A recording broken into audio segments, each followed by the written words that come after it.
സുഹൃത്തുക്കളെ, മതം പറയേണ്ട ഗ്രൂപ്പല്ല, പക്ഷെ നമ്മൾ ചരിത്രമാണ് പഠിക്കുന്നത്.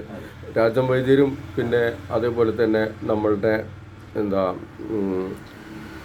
വീരാനാലി പാപ്പയുമായിട്ടുള്ള ആ ഒരു കുടുംബ ആ ഒരു സൗഹൃദം, അതാണ് അദ്ദേഹം വിവരിക്കുന്നത്. സർ പറയും. എനിക്കൊരു ഞാൻ കുട്ടിയാവുമ്പോ മുത്തശ്ശൻ കുഞ്ഞാപ്പൂ ഇവിടെ ഉണ്ടോന്ന് ചോദിച്ചിട്ട് കുഞ്ഞാപ്പൂ മുത്തശ്ശൻ ഉണ്ടെങ്കിൽ അവിടെ വീട്ടിൽ വരും.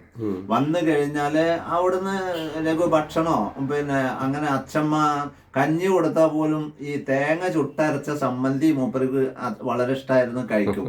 നിസ്കരിക്കേണ്ട ടൈമായ അവിടെ അടുത്തൊരു പാറുണ്ട്. അപ്പൊ അവിടേക്ക് നിസ്കരിക്കാൻ പോകാറുണ്ട്. ഞാനാണ് തുണയ്ക്ക് പോവുക, പേടിണ്ടായിട്ടല്ല, എന്നെ കൂട്ടും. അപ്പോ ആ പാറപ്പുറത്ത് ഈ മുണ്ട് വിരിച്ച് ആ പാറപ്പുറത്താ നിസ്കരിക്കുക. അപ്പൊ വന്നു കഴിഞ്ഞാൽ എന്റെ മുത്തച്ഛൻ ചോദിക്കും, അല്ല പാപ്പ, ഈ സ്ഥലം ഉണ്ടായിട്ട് നിങ്ങൾക്ക് ഇവിടെ ഞങ്ങൾ വൃത്തിയാക്കി തന്നെയാണ്, ഇവിടുന്ന് നിസ്കരിച്ചൂടേന്ന് ചോദിക്കും.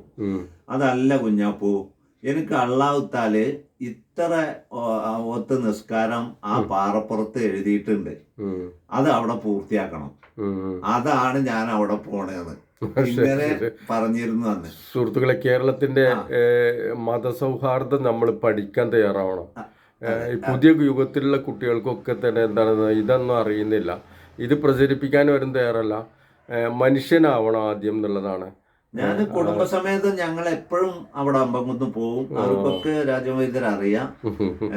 കാരണം ഇപ്പോഴും ആ ബന്ധം ആ യാത്രത്തില് ഞാൻ പുതുക്കിക്കൊണ്ട് വരുന്നുണ്ട്. അല്ല, ഞാൻ എന്താ വെച്ചാല് ഈ വിവരങ്ങളൊക്കെ എന്താ പറയുക, നമ്മള് ശേഷക്കാർക്ക് നമ്മൾ കൈമാറുമ്പോഴേ ഇവിടെ നമ്മൾ എങ്ങനെ സൗഹാർദ്ദത്തിൽ ജീവിച്ചിരുന്നു എന്നുള്ളത് അവർക്ക് അറിയുള്ളൂ.